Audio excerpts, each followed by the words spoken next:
Kali ini saya akan menceritakan seringkas alur cerita dari film Imaika Nadigal, sebuah film yang bercerita tentang pembunuhan berantai yang terjadi di daerah Bangalore.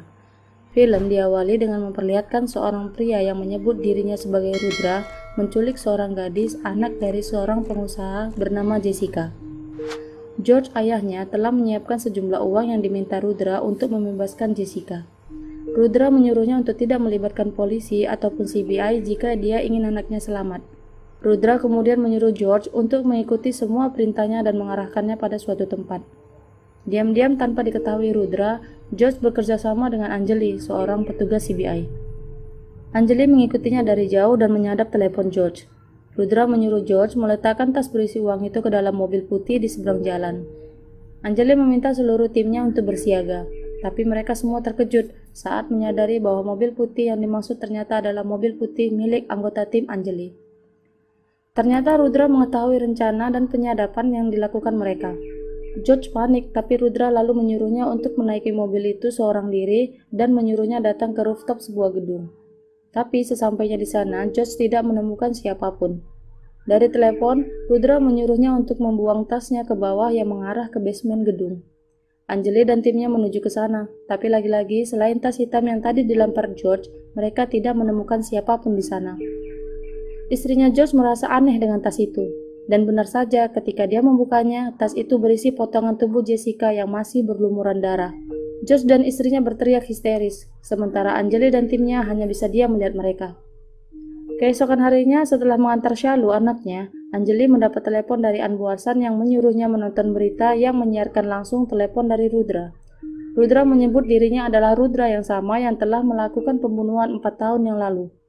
Rudra mengatakan bahwa Anjali membohongi publik dengan mengatakan bahwa Rudra, si pembunuh berantai paling sensasional waktu itu, sudah mati dan menyalahkan Dr. Vinet atas semuanya. Rudra akan membuktikan ucapannya dengan akan melakukan penculikan dan pembunuhan secara live dan menantang Anjali untuk menangkapnya. Berita itu tentu saja membuat heboh seluruh kota, terutama di departemen CBI. Salah seorang anggota CBI bernama Narayan juga meragukan keberhasilan Anjali dulu saat menangani kasus Rudra 4 tahun yang lalu. Tapi Anbu Arsan yang saat itu ikut menangani kasus itu membela Anjali. Dia menguatkannya dengan bukti-bukti yang mereka temukan di rumah Dr. Vinet. Mereka terpaksa menembaknya mati karena Dr. Vinet yang mabuk menembaki mereka secara membabi buta saat penyergapan di rumahnya. Anjali lalu menyebut bahwa penjahat yang mereka hadapi kali ini hanyalah seorang peniru.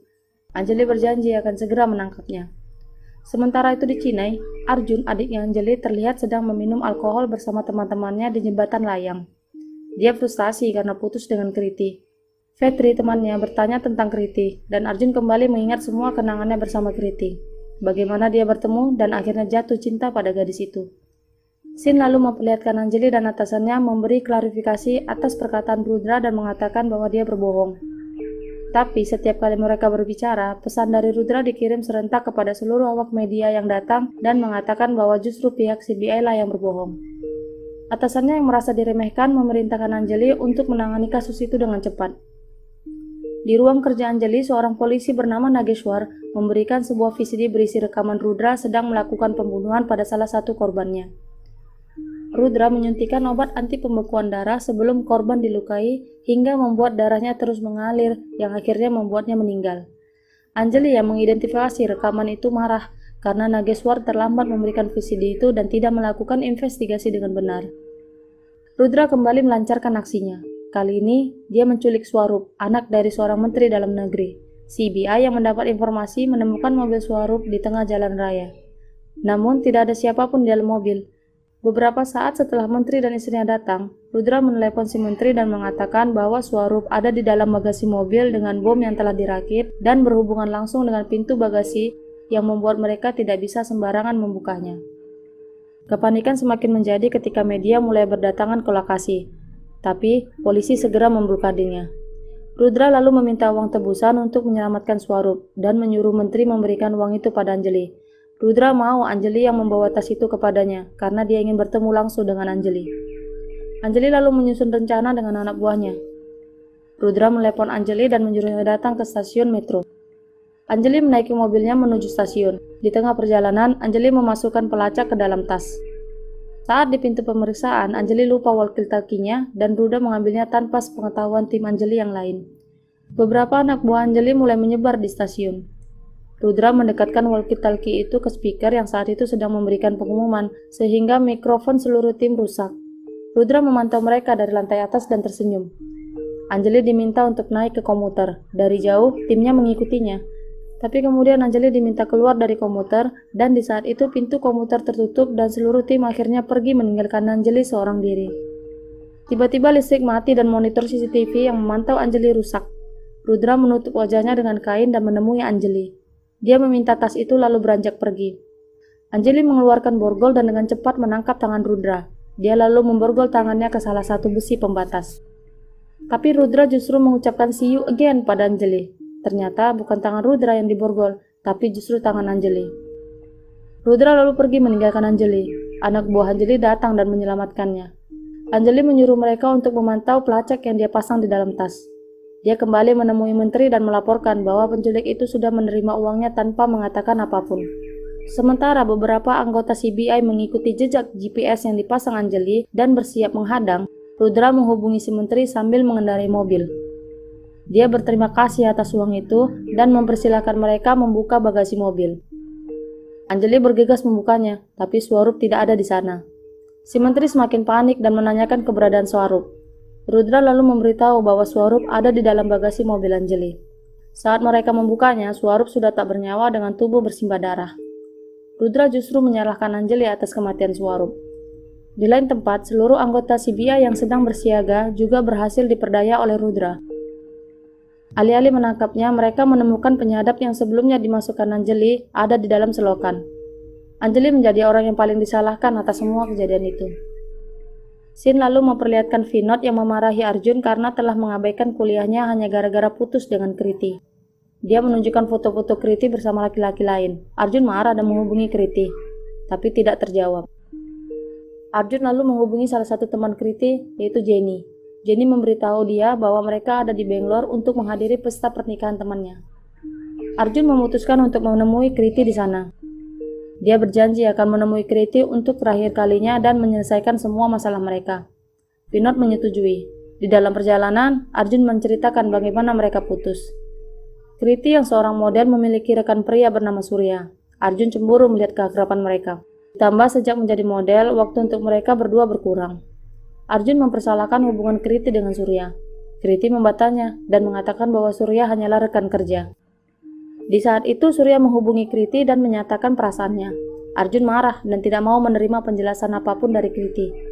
Mereka bertengkar hebat. Arjun menuduhnya tidak setia dan mengungkit masalah perceraian orang tua Kriti. Kriti pun menangis lalu meninggalkan Arjun.